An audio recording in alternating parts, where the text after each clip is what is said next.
السلام علیکم ناظرین، آج میں آپ کو کیلوں کے بارے میں بتا رہی ہوں بنانا کیلوں کے بارے میں آپ کو بتا رہی ہوں کہ کیلے کے بہت سارے فائدے ہیں، لیکن اس کو آپ اعتدال میں کھائیں۔ اور دوسری بات یہ ہے کہ یہ وزن بڑھاتا ہے، اور تو اس میں اعتدال رکھیں۔ اور دوسری بات یہ ہے کہ یہ جو ہے اس میں پوٹاشیم بہت زیادہ ہے، یہ دل کے لیے بہت اچھا ہے، اور یہ بلڈ شوگر کو کم کرنے میں بہت اہم کردار ادا کرتا ہے، اینٹی آکسیڈنٹ ہے، اور ہماری امیون سسٹم کے لیے بہت اچھا ہے۔ اس میں انسولین ہے اور یہ اینٹی آکسیڈنٹ ہے، تو یہ ہمارے لیے بہت ہی اچھا ہے۔ دوسری بات یہ ہے کہ آپ کیلے کا شربت بنائیں تو پھر آپ کو قبض کی شکایت نہیں رہے گی۔ آپ کیلے کا شربت بنائیں، اور اس کیلے کا شربت یہ ہے کہ آپ کیلے کو گرینڈر میں ڈال کر، اس میں پانی ڈال کر آپ گرینڈ کریں، اور پھر اس کا بغیر کوئی چینی ڈالیں یا بغیر کوئی شہد ڈالیں آپ اس کو استعمال کر سکتے ہیں، کیونکہ اللہ تعالیٰ ہمیں ان نعمتوں سے نوازا ہے۔ اللہ تعالیٰ نے اس میں قدرتی مٹھاس رکھی ہے، تو آپ اس میں پانی ڈال کر کیلے کو کاٹ کر اس میں پانی ڈال کر آپ اس کو گرینڈ کر سکتے ہیں، پھر پی سکتے ہیں، تو ہمارے لیے بہت ہی فائدہ مند ہے۔ اور یا آپ کیلے کو کاٹ کر سلاد کے ساتھ آپ رکھیں، آپ اس کو کھا سکتے ہیں، یا آپ اس کو سلاد کے بغیر بھی کیلے کو کاٹ کر اس کی کاشی آپ کھا سکتی ہیں اور اس سے فائدہ لے سکتی ہیں۔ مثلاً اس کے بہت سارے فائدے ہیں۔ تو دوسری بات یہ ہے کہ اگر انسان کو بھوک لگ رہی ہو اور اس کو کھا لے، 2 کیلے کھا لیں یا 1 کیلا کھا لیں، تو ایسا لگتا ہے جیسے میں نے روٹی کھا لی ہے یا میں نے کھانا کھا لیا،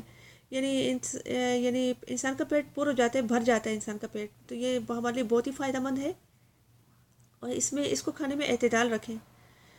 تو یہ اللہ تعالیٰ نے ہمیں بہت ساری چیزوں سے نوازا ہے، میں کن کن چیزوں کا بتاؤں اللہ تعالیٰ کی نعمت تو بے شمار ہے۔ تو آئندہ میں آپ کے لیے آپ کی خدمت میں اور بھی ٹپس پیش کروں گی انشاءاللہ تعالیٰ۔ اور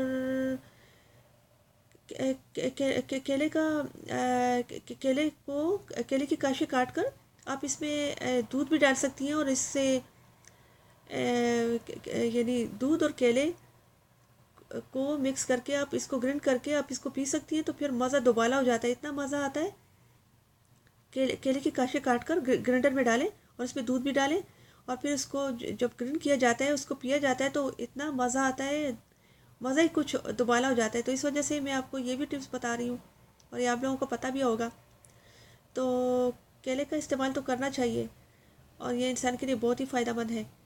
لیکن اگر اس کیلے کو زیادہ کھایا جائے تو پھر بادی بنتی ہے، گیس بنتا ہے، تو اس لیے میں آپ کو بتا رہی ہوں کہ اس کو کھانے میں اعتدال رکھیں۔ اگر آپ کو گیس یا بادی بن رہی ہو تو آپ پھر سونف کھائیں، اور سونف کو ڈائریکٹ نہ کھائیں، کیونکہ وہ حلق میں پھنسنے کا خدشہ ہوتا ہے۔ تو آپ ایسے کریں کہ سونف کو دیگچے میں ڈال کر یا کوئی کنٹینر میں ڈال کر اس میں پانی ڈال کر چولہے پہ رکھیں، اور ہلکی آنچ پر اس کو گرم کریں، تو جو سونف سے جو پانی نکل جائے گا اس کو